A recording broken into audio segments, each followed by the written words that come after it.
Hello and welcome. I'm Tenzin Tashi, and this is the SBT Sangha Spotlight, a place where we shine a light on the wonderful members who make up our community. Thank you all for joining us. Today, I'm excited we can spend some time getting to know our dear friend Tenzin Karma, or as her friends and family know her, Robin. Tenzin Karma became a member of SBT 3 years ago and has been a lay ordained member for 2 years. Karma and her family live in Jacksonville, North Carolina. She wears many hats between SBT, home life, and her career. Thanks for being on the spotlight today, Karma. How are things going for you lately? Good. Thank you for having me, Tashi. So I Absolutely. love your name. I love Tenzin Karma. Can you tell us what the meaning behind Tenzin Karma is? Karma is actually the Tibetan word for star. So Tarpa interpreted it as shining being. Oh, that's pretty, and it does suit you. Thank you. Yeah. So I understand that you've been pretty busy lately. You have 3 kids. What are their ages, please? I have a 10-year-old, a 12-year-old, and my oldest will be 27 this year. Okay. Okay. That's a lot. That's a lot. That's yeah. I have a gap between mine. My oldest is 18 years older than the next one. Wow. So, yeah, yep. Both of us were like done, and then we're like, let's start over. Eh, exactly. Exactly. Let's have a do-over. Definitely. And you had 2 dogs, and I'm so sorry about the your one dog. Can you tell us about them though? Yeah, Atlas just recently passed away. He was a golden retriever. I was his emotional support person, so it was really hard. Oh, But we also have a cute little mini Aussie whose name is Avocado. yeah. And he's just under 1 year old. He's a little cutie. Uh, energetic. Very, very. Yeah. I have a Sheltie and ours looks like an Aussie. I don't know how that happened, but she's yeah, energetic and just amazing. Yeah, they're fun They're dogs. really, really good dogs. So you have a lot going on. Um, you have a YouTube channel. No, you have 2 YouTube channels, I right? do, I do. Yeah. Yeah. Let's hear Um, about that. I've seen the first one. I've watched that. I've subscribed even. Oh, thank you. The Yeah. first one is Eat Plants with Me, and that's where I talk about whole food, plant-based lifestyle. I was actually certified as a plant-based coach, I guess you can call it, through Cornell University. And so I talk a lot about that on there. I will do some day in the lives. I had a little series with my sister where I was encouraging her healthy lifestyle. And then the other one is called Real Estate Robin, and that's where I promote my real estate business. Yeah, that's going pretty good, isn't it? Yeah. The real estate. I just hit a mark of 1 year being a real estate agent here in North Carolina. Oh my, it's been that long. Oh, I remember when you were going through the classes. Yeah. That seemed like, a few months ago. But you've been kicking them out of the ballpark, I think. Yeah, I saw I saw a lot of things about closed house, closing, closing, closing. So, yeah, a lot of real estate agents, they start out their first year. I was prepared to not sell any houses in my first year because that's just when you're building your business, but I have been very fortunate. I've had $2 million months already, so oh my, congrats. thank you. That's wonderful. Would you advise other people to go into that field? Absolutely. Yeah. Yeah, you just have to know what advice to take from which way to Uh, take your business, right? And that's going to be okay. different for everybody. Okay. Very good. Um, Along with all of that, didn't you recently start a new business? An Airbnb, I heard something about. I did. I was about halfway through my real estate certification and to become a realtor, and I realized that I really have a passion for real estate investing. So not Mhm. just helping other people buy homes or sell their home, but buying them, fixing them up, and then either selling them or keeping them as a short-term or a long-term rental. So we did a flip and we used the proceeds from that to purchase our first Airbnb. So I've been a mom since I was 20 years old, so my whole adult life, and I pretty much always felt like I had to be available to them. And I was afraid that real estate would really take me away from them too much. Mhm. So I finally am at a point where I'm able to, get a request for a showing and just leave on a whim versus, when they were much younger and would need me. So, and I've actually wanted to be in real estate since I bought my first house. It really just the thrill of, new beginnings and helping people through, a part of life that they never really thought they'd get to accomplish because a lot of times it just feels like it's really a far-reaching accomplishment. So I really love helping buyers find homes because of, the excitement of new beginnings. That's perfect. That's why people should be doing what they want. And it brings you joy when that happens, yes? Absolutely. Yeah. I bet you're a great real estate agent. We had a good one too. So we just bought our first house. My son bought it, but yeah, and she's exactly the same as what you described. Okay, Karma. So when did you realize that Buddhism was a path that really resonated with you? I felt pulled to Buddhism for a really long time, but there were aspects of it that didn't really sit right with me in my belief system. Hmm. So one day I decided to do a search because years went by and I just kept feeling like I wanted to go towards Buddhism, but there were just too many things about it that weren't right for me. So I did a Google search because I was like, this has to exist. I'm not the only person who's thought of this. And so I Right. looked up Buddhism without deities and secular Buddhism popped up. And I was like, I knew it. I knew there was something. Yep. I knew it was Right. a Right. thing. So that was Yes. a little over 3 years And ago. yeah.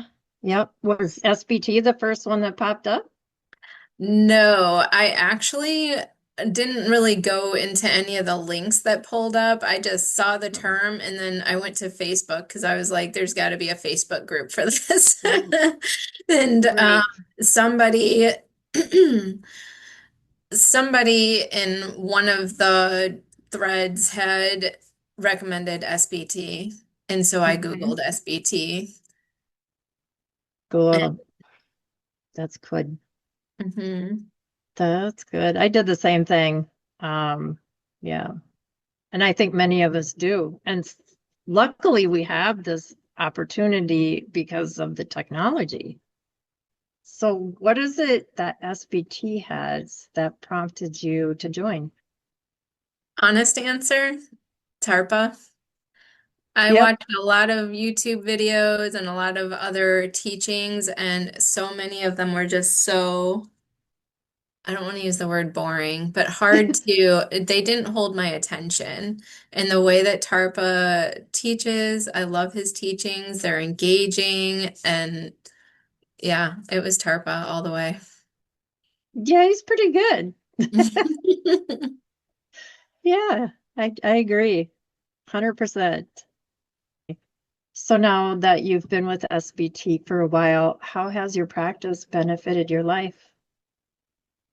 The biggest The biggest benefit for me is that I always felt like life was just passing by so quickly, especially when you have kids. It's not to say it's not true if you don't have kids, but it's like in a blink of an eye, they're going off to college or. And it always bothered me because I really wanted life to slow down. And the Mhm. biggest benefit for me has been being able to be present and in the moment, and then everything just slows down and it doesn't feel like, you know, it's going by, in a flash anymore. So, okay, aha, let's talk about your roles in SBT. There are some important things that you do behind the scenes. So, not only are you busy in your everyday life, but you're very busy with SBT as well. Seems to me you're SBT seamstress. Can you tell us? Yeah, can you tell us how does that happen? I mean, These what do you do? lovely sashes that the lay ordain wear were Like, made by me, yeah. mostly because I just had the right machine. When we were looking for someone to make them, I said, "Hey, I have a machine that makes that." So, You also know how to run that machine, yeah. and that's that's a benefit there as well. And you're also a meditation instructor.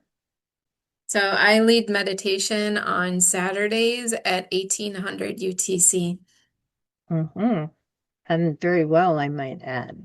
Thank you. Yeah. And now you've gotten another hat to put on since we've SBT has incorporated. Want to That's tell us about that? I put on my secretary hat. I am Yeah. now secretary of the SBT board, which is very, very exciting. We have a lot coming up in our future, and I am just very proud to be a part of it. I'm very grateful. I can't wait to see where this is going. This is wonderful. So, and I thank you for your service because you're doing a lot. I appreciate that. Yeah. Mike is doing a lot, but Yes. I am very grateful to be a part of it and to be helping out Hmm. to help grow. Yeah. Yeah. You guys are doing a great job. So now where do you picture SBT to be in years to come? I hope that SBT will, and I think what a lot of other people are saying is just having more in person, having more SBT local chapters would be amazing. But just the online presence growing more is, the biggest thing that SBT brings secular Buddhism to the whole world. So I Hmm. think that's the most important part. Like, yes, the local sanghas are really important, but I just think growing bigger and bigger worldwide. Hmm. So hopefully we will have an SBT center where more people can meet Tarpa because I've had the privilege of meeting him 3 times and I just would love that for everybody in the Sangha. Oh, I would love that. Okay. Do you have any personal goals for the future that you'd like to share with us? I do. My newest endeavor is coming up actually next year in 2026, where I am going to start world travel. I'm going to go on an annual trip where I'm going to leave this rock and actually get to see more of the world. And my first stop is Italy. Ooh, hmm are you brushing up on your Italian? I am actually. Oh, Yeah. Don't ask me to wow. say So that's anything really good. though. That's great.